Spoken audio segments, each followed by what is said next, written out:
नमस्कार विद्यार्थी मित्रांनो, सर्वांचं स्वागत आहे वायबीडी अकॅडमी या मराठी एज्युकेशनल यूट्यूब चॅनलवरती.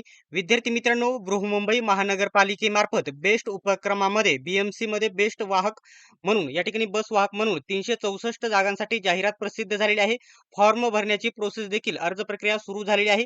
आजच्या व्हिडिओमध्ये तुम्हाला फॉर्म भरताना लागणारी कोणकोणती कागदपत्रे लागतात डिटेल्स मध्ये माहिती सांगणार आहे. फक्त व्हिडिओ शेवटपर्यंत बघा. अशाच प्रकारच्या माहितीचे महत्त्वपूर्ण व्हिडिओ मी तुमच्यापर्यंत घेऊन येत असतो, त्यासाठी सबस्क्राईब नक्की करून घ्यायचं आहे. विद्यार्थी मित्रांचा एक सर्वात जास्त येणारा प्रश्न म्हणजे या पदभरतीसाठी पुस्तक स्पेशल एसटी महामंडळाचे मार्केटमध्ये खूप सारी आता पुस्तके आलेली आहेत.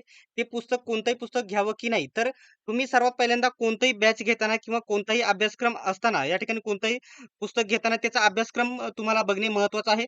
याचा अभ्यासक्रम काय असणार आहे? सामान्य ज्ञान, चालू घडामोडी 10 प्रश्न, गणित 10 प्रश्न, त्याच्यानंतर इंग्रजी व्याकरण 10 प्रश्न, मराठी व्याकरण 10 प्रश्न, अशा प्रकारचा फक्त 40 गुणांचा तुमचा पेपर होणार आहे.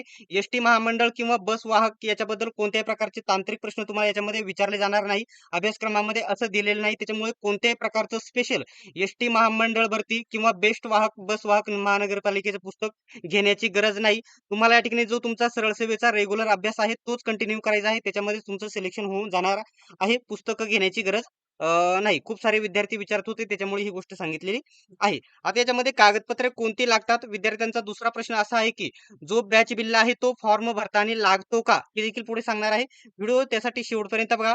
फॉर्म कशा प्रकारे भरायचा याचा व्हिडिओ संध्याकाळी आपल्या चॅनलवरती तुम्हाला येऊन जाईल. तो तुम्ही डिटेल्समध्ये बघा, म्हणजे कोणत्याही प्रकारची चूक तुमच्याकडून होणार नाही. आता एकच विद्यार्थी रात्री कॉल करत होता, माझ्याकडून हे चुकलं ते चुकलं. म्हटलं या ठिकाणी एवढी घाई कशाला केली आहेस फॉर्म भरण्यासाठी? कागदपत्रे नीट समजून घ्या, कोणकोणती लागतात. ठीक आहे. आता सर्वात पहिल्यांदा जे पहिलं कागदपत्र आहे 10वीचं तुम्हाला गुणपत्रक, तुमचं या ठिकाणी 10वीचं बोर्ड सर्टिफिकेट किंवा या ठिकाणी रिझल्ट तुमचा याच्यापैकी एक असेल तरी देखील तुम्ही फॉर्म भरू शकतात. त्याच्यानंतर तुमचा या ठिकाणी पासपोर्ट साईज फोटो, तुमचा नवीनतम काळातील, जास्त खूपच जुना नको, 4-5 महिने 6 महिने जुना असेल तरी देखील चालून जाणार आहे.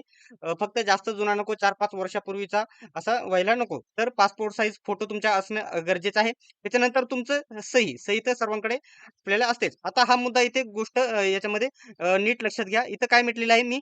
पॅन कार्ड किंवा मतदान कार्ड. इथं आधार कार्डचा ऑप्शन दिलेला नाही. तर याच्यापैकीच तुम्हाला एक गोष्टी सांगतो. पॅन कार्ड, त्याच्यानंतर मतदान कार्ड, ड्रायव्हिंग लायसन आणि पासबुक, हे असे 4 पर्याय आहेत. त्याच्यापैकी एक तुम्हाला असणे गरजेचे आहे. पॅन कार्ड, मतदान कार्ड, बँक पासबुक आणि ड्रायव्हिंग लायसन याच्यापैकी फक्त एक असेल तरी देखील चालेल. इथं आधार कार्ड चालत नाही. इथं आधार कार्ड चालणार नाही फॉर्म भरण्यासाठी, कारण तो पर्याय तिथे दिलेला नाही. त्याच्यानंतर तुमचा एकच वैध असलेला चालू या ठिकाणी मोबाईल क्रमांक तुमचा असणे गरजेचं आहे. त्याच्यानंतर ईमेल आयडी, तुमचा रेग्युलर चालू असणारा ईमेल आयडी तुमच्याकडे असणे गरजेचं आहे. नंतर आहे डोमिसाईल सर्टिफिकेट, म्हणजे त्याला अधिवास प्रमाणपत्र आपण म्हणतो. डोमिसाईल सर्टिफिकेट तुमच्याकडे असणे गरजेचं आहे. त्याच्यानंतर एस-सी, एस-टी, त्याच्यानंतर ओबीसी, एनटीबी, एनटीसी, एनटीडी ज्यांना या ठिकाणी कास्ट सर्टिफिकेट, जातीचा दाखला लागू आहे, त्यांना या ठिकाणी जातीचा दाखला लागणार आहे. ओपनसाठी हे नसतो जातीचा दाखला. ठीक आहे. त्याच्यानंतर आता इथं एस-सी, एस-टी सोडता non creamy layer, OBC, NTB, NTC, NTD ज्यांना लागू आहे त्यांना नॉन क्रिमिलियर इथे लागणार आहे. ठीक आहे. त्याच्यानंतर कंडक्टर लायसन, कंडक्टर, आता एक गोष्ट लक्षात घ्या, हे कंडक्टर ओळखपत्र हा पॉईंट ऍड झालेला, हा हा फक्त पॉईंट काढून घ्या, काढून टाका. हा पॉईंट इथे लागत नाही. कंडक्टर ओळखपत्र हे लागत नाही. आता इथं काय आहे?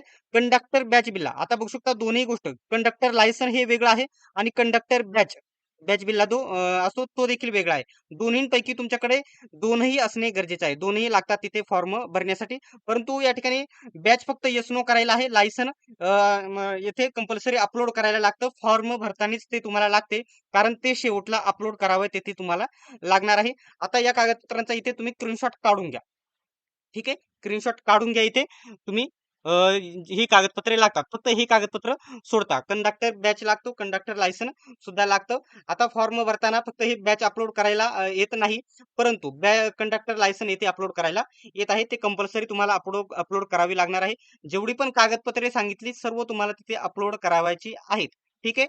ज्या विद्यार्थ्यांना फॉर्म भरून घ्यायचा आहे त्यांना या ठिकाणी डिस्क्रिप्शन मध्ये एक नंबर देतो, त्या नंबरवरती कॉन्टॅक्ट करून तुम्ही फॉर्म भरून घेऊ शकतात. ठीक आहे. अशा प्रकारची कागदपत्रे लागतात.